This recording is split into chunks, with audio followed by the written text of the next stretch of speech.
सबसे बड़ी खबर यह है कि इमरान खान साहब के खिलाफ आज भी फैसला नहीं सुनाया जा सका।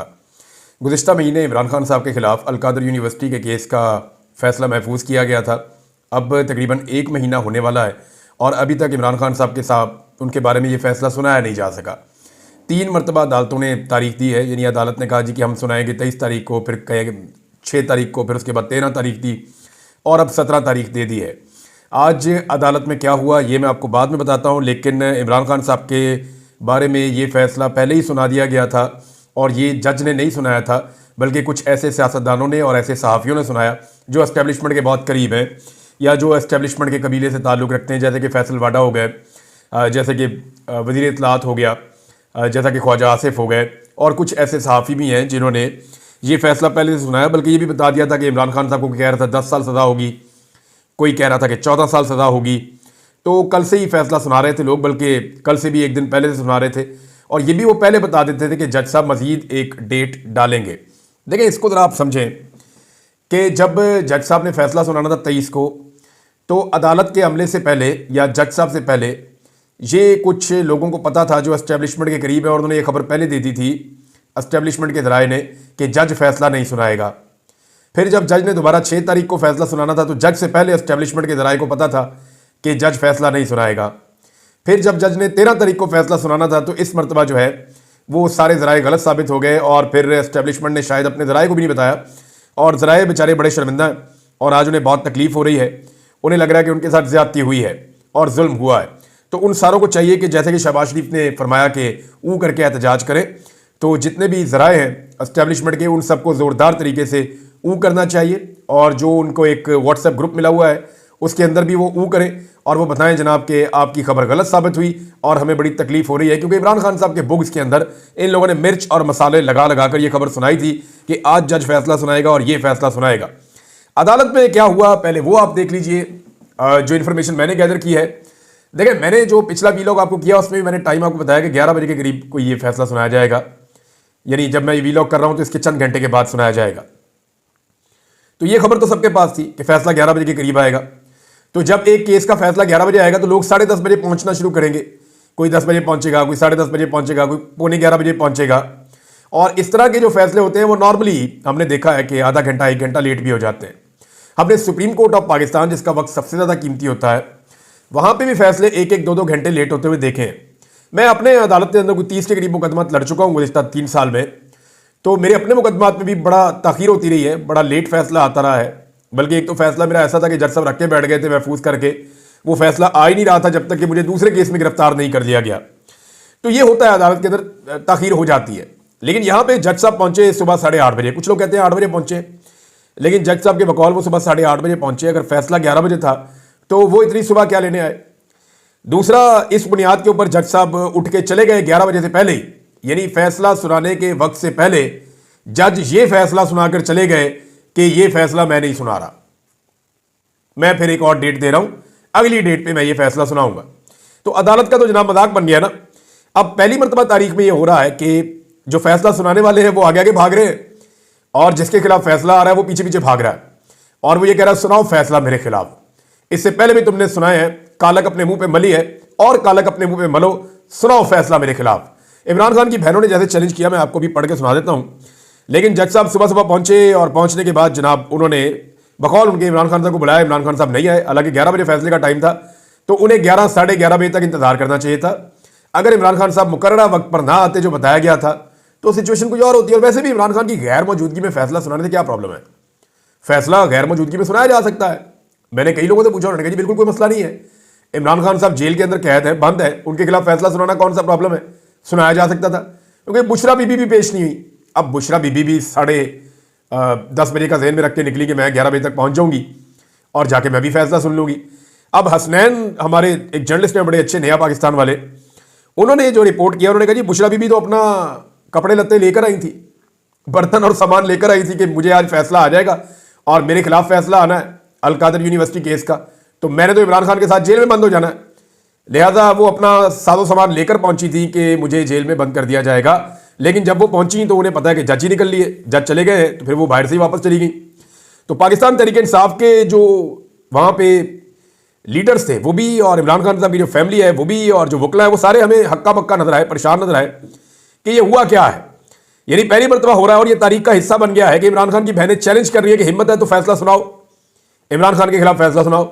मैं आपको उनका स्टेटमेंट पढ़ के देता हूं। बानी पीटीआई इमरान खान की बहन अलीमा खान ने कहा कि बानी नहीं बल्कि हुकूमत दबाव में है, अगर इनमें हिम्मत है तो 17 तारीख को सजा सुना दें। इमरान खान और बुशरा बीबी के खिलाफ अलकादर ट्रस्ट फैसला मौखर होने के बाद अडियाला जेल के बाहर उन्होंने गुफ्तगू की। अलीमा खान ने कहा कि डील का लफ्ज सुन सुनकर तंग आ गए हैं, जो वक्त हमें दिया गया था हम वक्त पर पहुंच गए। ये हुकूमत बहुत ज्यादा दबाव में है क्योंकि दुनिया और पूरा पाकिस्तान सब देख रहा है। इमरान खान चाहते हैं कि केस का फैसला जल्दी हो ताकि दुनिया को पता चले। अलीमा खान ने कहा कि इमरान खान फैसला मौखर होने पर बिल्कुल खुश नहीं होंगे। इमरान खान तो खुद चाहते हैं कि अलकादर का फैसला जल्द हो जाए ताकि वो इसको हाई कोर्ट लेकर जाएं। इस वक्त इमरान खान नहीं बल्कि हुकूमत दबाव में है, आज भी फैसला सुनाने की जहमत नहीं की गई। अगर इनमें हिम्मत है तो इमरान खान को 17 तारीख को सजा सुना दें। अलीमा खान ने मजीद कहा कि इमरान खान ने 2 मुतालबात किए थे। एक तो उन्होंने 9 मई और 26 नवंबर की जुडिशल तहकीकात का मुतालबा किया था, और दूसरा इमरान खान साहब ने कहा जो बेगुनाह कैदी हैं उनको छोड़ा जाए, जो अंडर ट्रायल हैं उनको आज़ाद किया जाए, सियासी कैदियों को। उन्होंने कहा जी अब 17 तारीख का भी इंतजार कर लेते हैं कि क्या फैसला सुनाते हैं। ये जनाब उनका मौक़िफ़ है। जबकि बैरिस्टर गौहर जो चेयरमैन पाकिस्तान तहरीक इंसाफ हैं वो ये कहते हैं जज साहब ने अपनी मर्जी से फैसला मौखर किया, ये किसी डील का नतीजा नहीं है। और सलमान अकरम राजा ने कहा कि डील का तासुर गलत है, अलकादर केस का हुकूमत के साथ मुज़ाकरात से कोई ताल्लुक नहीं है। और बैरिस्टर गौहर ने मीडिया को बताया कि हम आज अडियाला जेल में इस इंतजार में बैठे थे, लेकिन अदालत के अमले ने हमें बताया कि अब फैसला 17 जनवरी को सुनाया जाएगा। हमारे साथ ट्रायल कोर्ट का ये रवैया गैर मुनासिब है। 2 तरह की खबरें, वो कह रहे हैं हम तो बैठे हुए थे अदालत के अंदर, और अदालती अमले ने कहा जी 17 तारीख को फैसला सुनाएंगे। अब इनके बयान से ऐसा लगता है कि शायद जज साहब इनके मत्थे ही नहीं लगे। अब जज साहब कहीं बैठे हुए थे और वो इंतजार कर रहे थे इमरान खान साहब का बकौल उनके या हुकूमती जो तर्जुमान है उनके। इन हुकूमती कैंपों में आग लगी है, वो बहुत परेशान है, उन्हें लगता है कि उनके साथ हाथ हो रहा है। अब असल मामला क्या है वो मैं आपको बाद में बताता हूं, लेकिन अगर सीरतुन नबी पे एक यूनिवर्सिटी या तालीमी अदारा बनने पर इमरान खान साहब के खिलाफ फैसला हो जाए और उन्हें सजा हो जाए तो इसको तो उन्हें एक सआदत ही समझना चाहिए। और मुझे लगता है कि इमरान खान साहब ऐसा ही सोच रहे होंगे कि मैंने तो एक यूनिवर्सिटी बनाई नबी अकरम सल्लल्लाहु अलैहि वसल्लम की सीरत को तलबा को पढ़ाने के लिए, तो अगर इसके नतीजे में मुझे कोई सज़ा हो जाती है तो ये तो एक सआदत है, और इसके अलावा और क्या हो सकती है। तो मुझे नहीं लगता कि इमरान खान इसको लेकर ज़्यादा परेशान हो गए इससे पहले। और हुकूमत ये जानती है, एस्टेब्लिशमेंट ज़्यादा बेहतर तरीके से जानती है कि इस फैसले का नुकसान क्या होगा। देखिए पाकिस्तान तहरीक इंसाफ की भी तैयारी पूरी है। जब ये फैसला इमरान खान के खिलाफ आएगा तो वो बताएंगे कि यूनिवर्सिटी क्या है, यहाँ का निसाब क्या है, यहाँ पे पढ़ाया क्या जाता है, यहाँ के तलबा के इंटरव्यू क्या है, ये यूनिवर्सिटी अंदर से दिखती कैसी है, हर चीज रिकॉर्ड पे मौजूद है और आने वाले वक्त पे आपको नजर आएगी जब ये फैसला सुनाया जाएगा। तो एस्टेब्लिशमेंट भी ये जानती है। अब आए उस दबाव या उस कहानी की तरफ जो असली बात है। मामला यह है कि एस्टेब्लिशमेंट को यह बता दिया गया है कि जुल्म और ज्यादती अब बंद कर दें। जहां से इनको हुक्म आता है ना, एस्टेब्लिशमेंट को इनको बता दिया गया है कि जो जुल्म ज्यादती और जबर आपने करना था, जो बाइडन इंतजामिया ने आपका पूरा साथ दिया, अब ये जुल्म ज्यादती और जबर आप बंद कर दें। प्रॉब्लम ये हो रहा है कि वो भी ये चाहते हैं कि किसी तरह कोई मामला हल हो जाए, कोई डील हो जाए, लेकिन इमरान खान साहब उन शराइत पर मान नहीं रहे जिसकी वजह से चीज़ें आगे जा रही हैं। यानी जब ये फैसला पहली मरतबा मौखर किया गया 23 को, तो अंदाज़ा ये था कि 23 से पहले पहले कोई मामला निपटा लेंगे। फिर 6 तारीख दी गई, सोचा गया कि 6 से पहले पहले निपटा लेंगे। फिर 13 तारीख दी गई, एतवार वाले दिन जेल खोली गई, लगा कि शायद मामला निपटा लेंगे। लेकिन इमरान खान साहब मामला निपटाने के हक में नहीं है। इमरान खान साहब वो मुतालबात नहीं मान रहे जो उनसे किए जा रहे हैं। मिसाल के तौर पे आप हुकूमत को जो है वो लेजिटिमेट तस्लीम करें, आप कहें जी ठीक हुकूमत है, ये अपना काम करती रहे, आप अपनी जो सियासत है वो करते रहे, हल्की फुल्की मौसीकी आपकी चलती रहे। साथ में इमरान खान साहब को यह भी कहा गया कि आप एस्टेब्लिशमेंट के खिलाफ कोई बात नहीं करेंगे। फिर कुछ मुतालबात हैं कि एस्टेब्लिशमेंट के जो बड़े तगड़े लोग हैं उनके खिलाफ किसी किस्म की कार्रवाई नहीं करेंगे या उनके खिलाफ किसी किस्म की कंपेन का आप हिस्सा नहीं बनेंगे। तो इमरान खान साहब इतनी सारी यकीन दहानियां करवाने के मूड में लगते नहीं है कि वो खामोश रहेंगे, चुप रहेंगे, अच्छे बच्चों की तरह डील करेंगे। इमरान खान साहब ने जितनी कुर्बानी दे ली है वो उसके बोझ के नीचे ही दब गए हैं। जितनी मार उनके वर्कर को पड़ गई है, जितने लोग उनके शहीद हो गए हैं, उनकी बहनें और भांजा तक अंदर हो गए हैं, उनकी बीवी को इतना अरसा अंदर रखा गया, इतना जुल्म जबर सहने के बाद भी अगर इमरान खान ने डील करनी है तो फिर ये कोई कॉमन सेंस इसको मानती नहीं है। इमरान खान जैसा आदमी जो अकेला भी पकड़ा जाता तो डील करना मुश्किल था, अब इतना जुल्म और जबर सहने के बाद वो डील करेगा, ये कोई जो सेन ह्यूमन माइंड है या जिस आदमी में जरा सी भी कॉमन सेंस है उसको आइडिया हो जाएगा कि इमरान खान ये जरूर कर लेगा कि बाकियों की भी कुछ इज्जत रख लेगा, लेकिन किसी डील के नतीजे में अपनी इज्जत इमरान खान कभी भी नहीं गवाएगा। यह सबको समझ जाना चाहिए। ज्यादतियां बंद करने का पैगाम मिल गया। सिस्टम को समझ नहीं आ रही कि सजा दे तो एक ऐसी लड़ाई शुरू हो जाएगी जिसके लिए इमरान खान ज़हनी तौर पे तैयार है। यानी इमरान खान ने तो कहा कि मैं इसके लिए तैयार हूं, मुझे सजा दे, एक नई लड़ाई शुरू हो जाएगी, मैं लड़ूंगा। अब फर्ज करें कि हाई कोर्ट के अंदर यह केस आ जाता है अलकादर वाला, तो कितना मजाक उड़ेगा इस हुकूमत का। जब इमरान खान साहब अपील करेंगे, ये केस हाई कोर्ट में आएगा, तो इस हुकूमत का, इस निज़ाम का, एस्टेब्लिशमेंट का कितना मजाक उड़ेगा। नैब की दौड़ें लगेंगी, नैब कोई चीज़ साबित नहीं कर पाएगा। वो 4 सवाल जो पहले दिन मैंने पूछे थे एक इंटेलिजेंस के ऑफिसर से कि जनाब आपने ये फाइल तो बना ली है, इसमें ये 4 सवाल है, इनका जवाब है आपके पास? उनके पास नहीं था। तो अब मामला ये है कि ये सबसे पहली फाइल तैयार की गई है जो अरशद शरीफ को भी दिखाई गई थी, जो मेरे सामने भी रखी गई थी, 1 दर्जन और सहाफ़ी जिनके सामने रखी गई थी। ज्यादातर ने इस नैरेटिव को बाय करने से इनकार कर दिया। उन्होंने कहा ये बनता नहीं है केस, आप किस बुनियाद पर बना रहे हैं केस। तो अब मामला यह है कि ये जो केस बनता ही नहीं था उसको बना लिया गया, सजा दे दी गई, तो इसकी शर्मिंदगी सारी की सारी जो अपर कोर्ट है, हाई कोर्ट, उसके अंदर जाके उसका सामना करना पड़ना था। लिहाजा जनाब एक दफा फिर निजाम दौड़ गया आगे लग के और उन्होंने इमरान खान के खिलाफ फैसला नहीं सुनाया। हो सकता है 17 तारीख को इन्हें फैसला सुनाना पड़ जाए इमरान खान के खिलाफ, अगर इमरान खान साहब जो है वो उनके साथ इनका कोई मामला तय नहीं होता। और मामला तय होने के मैं तो हक में हूं, यानी मामला तय होना चाहिए इस बुनियाद के ऊपर कि पाकिस्तान के लिए जो है वो कम से कम आगे बढ़ा जाए। इमरान खान साहब से जो है वो माजरत करें जो आपने उनके साथ जुल्म और ज्यादतियां की हैं, और जो जुल्म और ज्यादतियां की हैं उनका जितना अदाला हो सकता है वो भी किया जाए। मिसाल के तौर पे अब आप देखेंगे एजाज चौधरी साहब हैं, सेनेटर पाकिस्तान तहरीक इंसाफ के, एक लंबे अरसे से उनका जो है प्रोडक्शन ऑर्डर ही जारी नहीं हो रहा था, यानी 2 साल से ऊपर हो गए हैं। एजाज चौधरी साहब वहां जेल में बंद हैं और सेनेटर है। पाकिस्तान में टोटल 100 सेनेटर होते हैं, 100 के करीब, 100 से भी कम। अब ये बड़े आम लोग होते हैं किसी भी पॉलिटिकल पार्टी के लिए, या पाकिस्तान में इनका अपना एक इस्तेहकाक है, तगड़े लोग होते हैं। तो एक सेनेटर को 2 साल से सेनेट के इजलास में नहीं आने दिया, उसे वहां जेल में बंद करके रखा हुआ है। और एस्टेब्लिशमेंट जब भी कोई प्रोटेक्शन ऑर्डर जारी करने की बात होती है तो बीच में आ जाती है। लेकिन अब यूसुफ रजा गिलानी ने सेनेट के इजलास के लिए एजाज चौधरी साहब का प्रोटेक्शन ऑर्डर जारी कर दिया है। अब कल को पीपल्स पार्टी छलांगे मारेगी, देखें जी हमने जारी कर दिया था। तो पिछले 2 साल जनाब आप क्या कर रहे थे? 2 साल एक बंदे के साथ जुल्म, जबर और फसादियत करने के बाद, 2 साल के बाद अब आप एहसान नहीं कर रहे। एक्चुअली आपको समझ आ गई है कि आप डंडे के साथ डंडे वाली जमहूरियत नहीं चला सकते। ब्रूट मेजॉरिटी के जरिए से आप अपनी मर्जी इस मुल्क पे मुसल्लत नहीं कर सकते। नादरीन, आज 13 तारीख थी, आज 13 जनवरी। 13 जनवरी को 1 साल पहले कादी फायद ईसा ने पाकिस्तान तहरीक इंसाफ से बल्ले का निशान छीना था, और बड़ी जल्दी जल्दी में छीना था क्योंकि इलेक्शन बहुत करीब आ गया था। तो कादी फायद ईसा को टारगेट था कि आपने इलेक्शन भी होने देना है मुल्क में, इमरान खान को जीतने भी नहीं देना, इनका बल्ले का निशान भी छीन लो, इनको बेयारो मददगार करके सारे रल के मारेंगे। तो कादी फायद ईसा ने बदतरीन सहूलतकारी की थी, लेकिन उसके बावजूद पाकिस्तान तहरीक इंसाफ ने कोई 180 से ज्यादा नशिस्तें कौमी असम्बली की सिर्फ जीत ली थी, और 3 सूबों में उन्होंने स्टेट अवे अपनी हुकूमत बना ली थी। लेकिन उसके बाद जो धांधला हुआ फॉर्म 47 की सूरत में, वो पूरे पाकिस्तान ने देखा कि कैसे जो है वो फौरी तौर पे सिस्टम बंद किया गया, नताइज रोके गए।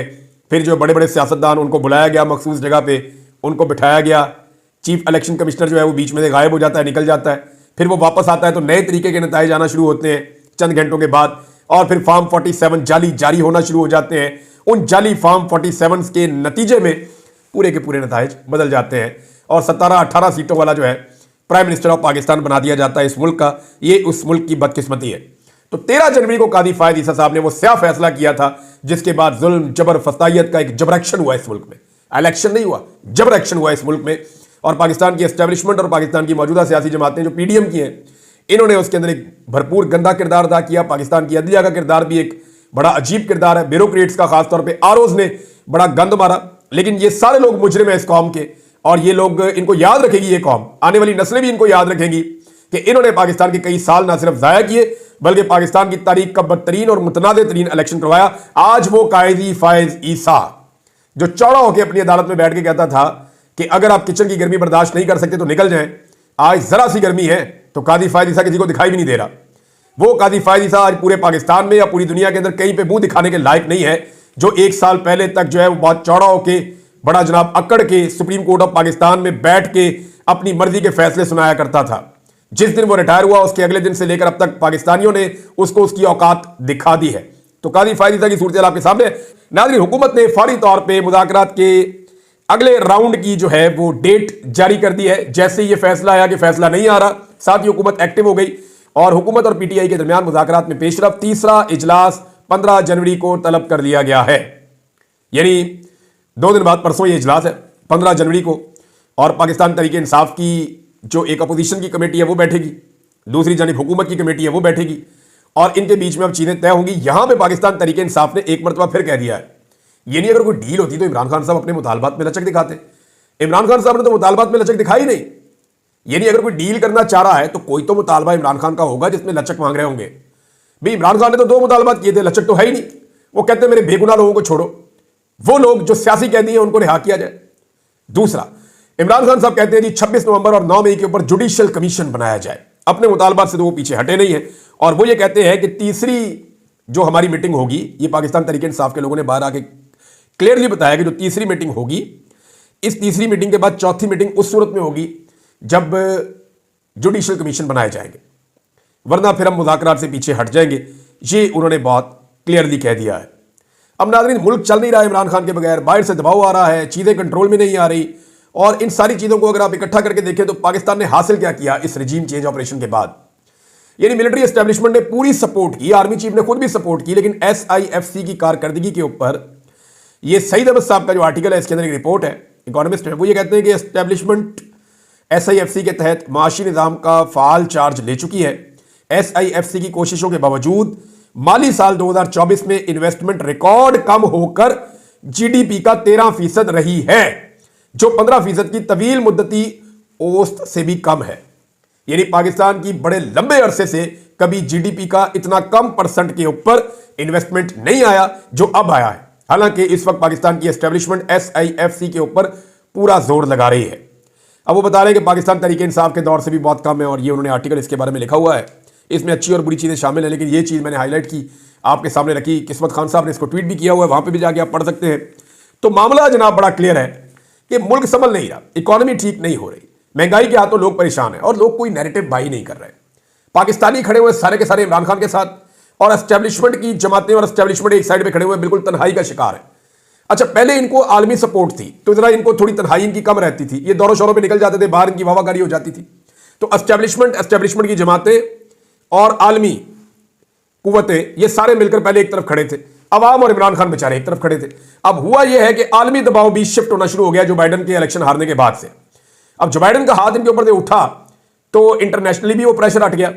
तो अब जो तन्हाई का शिकार है वो एस्टेब्लिशमेंट और एस्टेब्लिशमेंट की जमातें हैं, जबकि इमरान खान साहब के साथ जो है वो आलमी सतह की सपोर्ट भी है और पाकिस्तान के अंदर की सपोर्ट भी है। तो ऐसे आदमी ने फायदा उठाना चाहिए, ना कि अपना मजीद नुकसान करना चाहिए।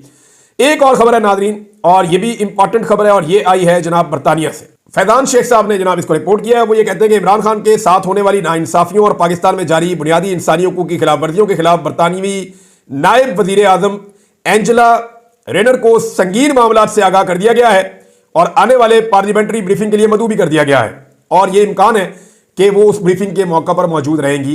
ये नायब वजीर आजम है बरतानिया की। तो ये भी पाकिस्तान के लिए, पाकिस्तान की एस्टेब्लिशमेंट के लिए स्पेशली एक बुरी खबर है। पाकिस्तान के लिए तो बहुत अच्छी खबर है कि पाकिस्तान में इंसानी हकूक की खिलाफ वर्जियाँ जो हैं वो बंद हो। और ये स्पेसिफिकली जो ये पार्लियामेंट्री ब्रीफिंग होने जा रही है परसों, ये इस हवाले से होने जा रही है कि पाकिस्तान में जो 26 नवंबर का कत्लेआम हुआ उसके पीछे कौन था, ये कैसे हुआ, बैकग्राउंड क्या है और पाकिस्तान में इंसानी हकूक की हालत क्या है, वो पूरी ब्रीफिंग दी जाएगी। और उसके बाद मुतालबात भी कुछ सामने रखे जाएंगे।